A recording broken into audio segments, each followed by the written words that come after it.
معزز و محترم ناظرین و سامعین گرامی قدر، السلام علیکم ورحمۃ اللہ وبرکاتہ۔ آج کے دن جس موضوع پر ہم گفتگو کرنے والے ہیں وہ موضوع اسلام کا سب سے پہلا جو معرکہ ہے جسے غزوہ بدر کے نام سے جانا جاتا ہے، اس حوالے سے ہماری گفتگو ہے۔ اور اس حوالے سے ابتداً میں یہ عرض کرتا چلوں کہ چونکہ مسلمانان مکہ سرکار دو عالم صلی اللہ علیہ وآلہ وسلم کے جانثاران، جن پر اپنی ہی سرزمین کو تنگ کر دیا گیا اور ہجرت پر مجبور کیا گیا، جب وہ مدینہ منورہ میں آ کے اپنی مرضی کے ساتھ اور مکمل آزادی کے ساتھ عبادات میں مشغول ہوئے، تو یہ ان کی صورتحال بھی قریشیان مکہ کو اور جو بڑے بڑے رئیس تھے مکہ کے، انہیں چونکہ نامنظور تھی، تو وہ مدینہ المنورہ پر یلغار کرنے کے مختلف بہانے تراشنے لگے اور مختلف بہانے تیار کرنے لگے۔ تو جب سرکار دو عالم صلی اللہ علیہ وآلہ وسلم کو ان کے ان ناپاک ارادوں کا علم ہوا تو نبی اکرم صلی اللہ علیہ وآلہ وسلم نے اپنے جانثار صحابہ کرام رضوان اللہ علیہم اجمعین کو اکٹھا کیا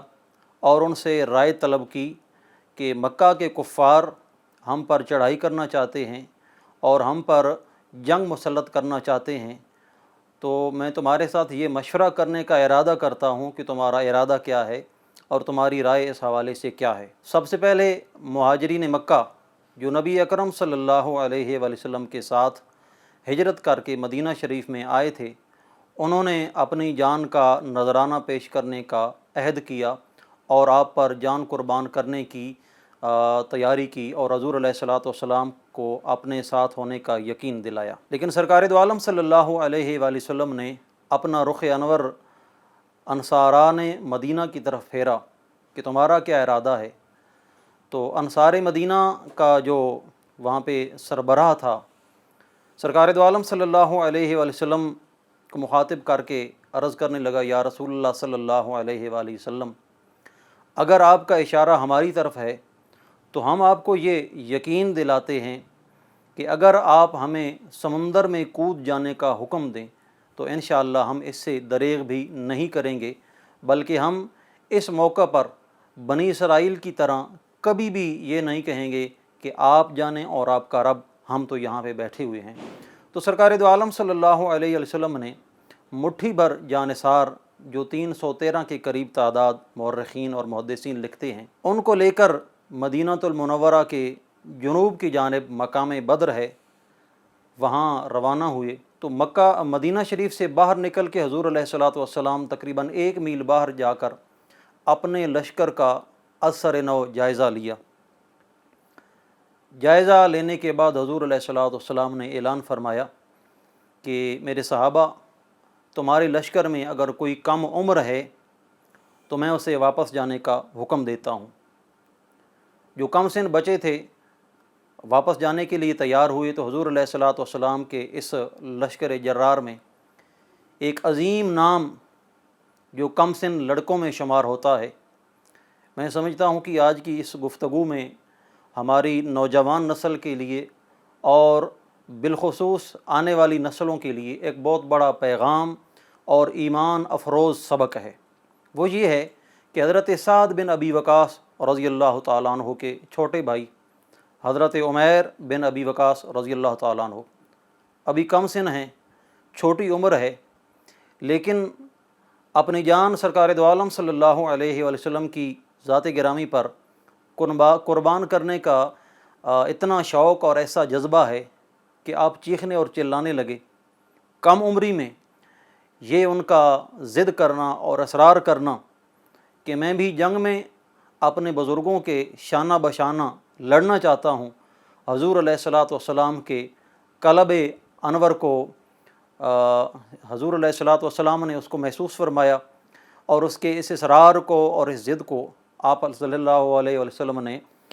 منظور فرما لیا اور اسے اجازت دے دی لڑنے کی۔ اس کے بعد جو دوسرا اہم واقعہ ہے ہماری آج کی نوجوان نسل کے لیے اور آنے والی نسلوں کے لیے، وہ بھی بڑا ایمان افروز ہے۔ اور حضرت عبدالرحمن بن عوف رضی اللہ تعالیٰ عنہ انصاری صحابی ہیں، وہ بیان کرتے ہیں کہ میدان بدر میں جب گھمسان کا رن پڑا ہوا تھا اور مسلمان اور کفار مکہ آپس میں لڑ رہے تھے اور انسانی جانیں حق و باطل پر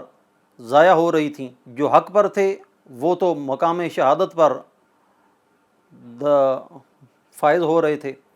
اور جو باطل کی پشت پناہی کر کے آئے تھے بلا شبہ ان کی جانیں ضائع ہو رہی تھیں۔ حضرت عبدالرحمن بن عوف رضی اللہ تعالیٰ عنہ بیان کرتے ہیں کہ میں نے دیکھا کہ دفعتاً 2 کم سن لڑکے ہاتھوں میں چھوٹی چھوٹی تلواریں لیے میرے پاس آئے اور کہنے لگے چاچا جان ہمیں بتائیے کہ ابو جہل کون ہے،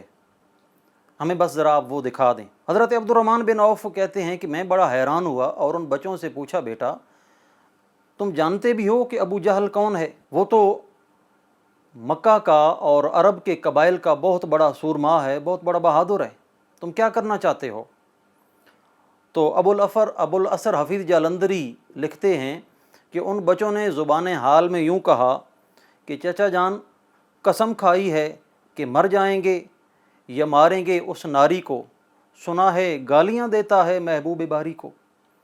تو میں نے چھوٹے بچوں کو اشارے سے بتایا کہ وہ جو گھوڑے پر لڑتا ہوا تلوار چلاتا ہوا آ رہا ہے وہی ابو جہل ہے۔ تو وہ بچے شہباز کی طرح اس پر لپکے، چونکہ کم سن تھے اور ابھی بچے تھے، قد بھی اتنا دراز نہیں تھا کہ گھوڑے پر بیٹھے ہوئے اس سوار پر حملہ کر سکتے، تو انہوں نے سب سے پہلے جا کے گھوڑے کی ٹانگوں کو کاٹا،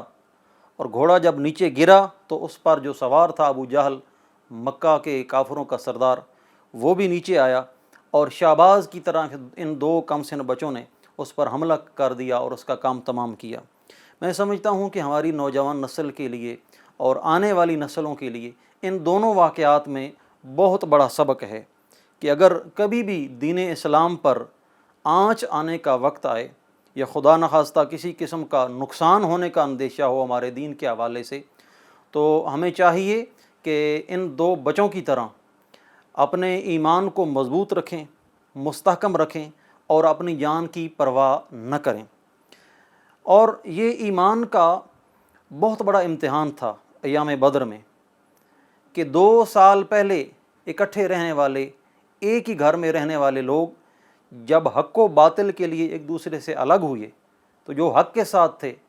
سرکار دو عالم صلی اللہ علیہ وآلہ وسلم کی ذات پر اپنا سب کچھ نچھاور کرنے والے تھے، وہ جب حضور علیہ الصلوۃ والسلام کے ساتھ مدینہ منورہ میں آئے اور 2 سال کے مختصر عرصہ میں جب جنگ مسلط کر دی گئی تو ایک دوسرے کے دکھ درد میں شریک ہونے والے، ایک دوسرے کے ہر مشکل اوقات میں مدد کرنے والے، حق و باطل کی وجہ سے آمنے سامنے جب آتے ہیں تو بھائی کا سامنا کر رہا ہے، ماموں بھانجے کا سامنا کر رہا ہے، والد جو ہے وہ اپنے بیٹے کا سامنا کر رہا ہے، بیٹا اپنے والد کا سامنا کر رہا ہے، اور پھر دنیا انسانیت نے دیکھا،